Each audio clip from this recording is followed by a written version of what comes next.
Welcome back to Les Schwab Tire Center's Outdoor GPS. It's time for Owin's Field Report, sponsored by Les Schwab Tire Centers. Well, this field report's simple. Water, lots of it. Rivers, big. Okay, we're good. Let's talk about river levels, okay? Let's just go ahead and just put up the Columbia. We'll start there. You can see that in the last handful of days with all the rain that we've had, and you got to understand, the Columbia and the Willamette are two completely different systems. One runs south to north, which is weird all by itself. Do some research. The other one from east to west, okay? So the drainages are very different. The Willamette is massive right now, and it looks like it might continue, but we'll get there in just a second. But if you're spending any time out on the Columbia upriver, downriver, for whatever reason, you got plenty of water out there right now. They're definitely dumping a bunch of water at Bonneville. All the dams are dumping water because there's a lot of water coming from the east side. So it doesn't look like this is going to change anytime soon. But when we get to the Willamette, same thing. For those that are spending time on the Willamette, again, for any number of reasons, tons of water out there. It's supposed to go up a little bit more the next day or so. But then also, again, next week when we get all this rain that's supposed to come in the middle of the week. And it could be impressive. We'll find out from Carly in just a little bit how much that we're expecting, at the very least, to come into the area. So, again, overall, I got exactly what I was looking for. Now we just need some cold. Can we get, yes, I'm going to say it, 25, 30 degrees for about 3 weeks. Again, just being selfish. Smaller rivers, of course, in the valley. Doesn't matter which one it is, my home river, whatever it is. Lots of water in them. Certainly popped right now. If you were to float something like this, it's going to be a super fast float, no doubt. And I would assume that even though it's been flat for a couple of days, that the clarity is still not your friend. Although if you were to head out and try to mess around with any of the systems in the valley, again, high water, play that, keep your gear tight, and there will be fish around. It's that time of year. And the way things were going prior to this high water event that we've had here in the last week or so, there were some fish around. If you remember, not last weekend, but the weekend before, I was starting to get comfortable with sharing some of those reports because there was more of them coming in, and I would expect that to continue as we go forward. But again, looking along the coast, all of them had some pretty significant bounces, and they're dropping quickly. It's interesting to see no real bounces here in the latter part of the week itself. Which is not a bad thing. If you're planning on spending some time chasing some steelhead going forward, starting Wednesday, you're going to have some pretty decent, conditions to utilize or take advantage of. I'd rather have too much water than not enough. It makes them a little bit more predictable because they're going to be in areas that are going to be a little bit softer. They're just like humans. They're lazy. They don't want to be in fast, nasty water. They want to be in tight, out of the current, or in any sort of break that you can find. So kind of keep that in mind. If you're going to be bank fishing in particular, just keep it right by your feet. It's pretty, I'm not going to say simple, but understand, of course, those fish are not going to be that far out there. You can literally catch them 4 or 5 feet out in front of you in 2 foot of water. Simple. Well, again, not simple, but at least something to keep in mind if you do get out there. Thrills and Gills giveaway. This is the last day that we're going to be able to talk about it here on the show, it being the last show of the year. But they're also going to do their drawing here this upcoming week. Whoever the winner is, we'll find out this next week, I believe, if they were the winner or not. Thrills and Gills Weekend Adventure giveaway. If you win, you'll get a weekend there at the Mill Casino in the nicest suite that I've ever stayed in. Thank you again, Michael, for allowing me and my family to stay there. It was fantastic. You ruined me, though. But you'll also get a chance to go fishing with the folks from Sharky's Charters and go hang out with the folks from Spin Reel Rentals, which is going to get you out on the dunes on a guided tour, which is the way to go, in my opinion, if you've never done it before. Number one, for safety. Number two, the guides are awesome. Okay, we had an absolute blast for a 3-hour run. It was worth every penny, and I had more fun there than I would at Disneyland, believe it or not. It was an absolute blast. My daughter loved it. I can't wait to go back and do it again. Along with that, send Jason an email over at procure.com, and you'll have a chance to win that weekly prize pack from Procure. And of course, it is slanted towards steelhead currently. We actually got some questions yesterday about our upcoming spring Chinook season. Now, come on. We got months to worry about that, right? We got a lot of stuff going on between now and then. Fishing wise that is.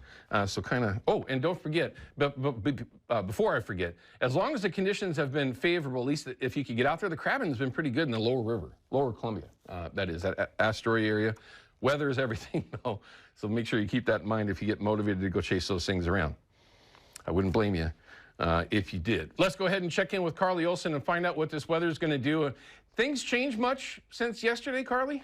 A little bit on the passes and up in the mountains. So none of those chilly temperatures like you want in the lowlands just yet, I'm sorry to say. But we've got plenty of chilly temperatures at the top of the mountain here at Fox 12. It is a first alert weather day. There is a winter storm warning in effect for the Cascades. That's going to impact all of the passes. We're expecting 8 to 12 inches of new snow to fall at the pass levels over the next 24 hours. And I saw a random skier go by that camera just a second ago. Would not recommend winter recreating at this point in time.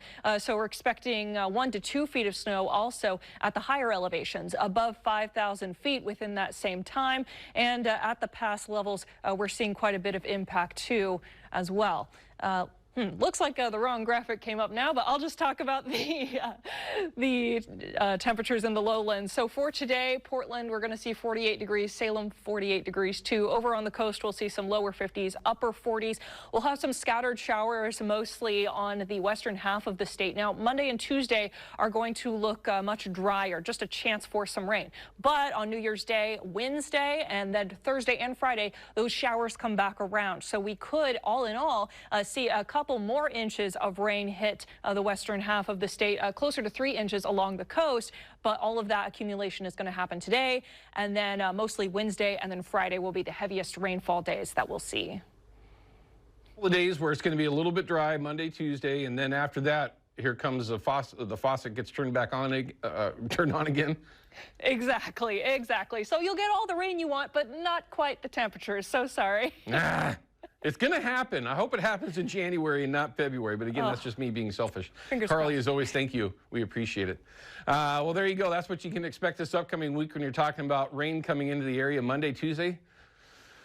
Could be a little dry, which is okay. We've got plenty of water out there. I love seeing the mountains get buried in snow because we need that, especially if you're thinking about that upcoming spring Chinook season way down the line.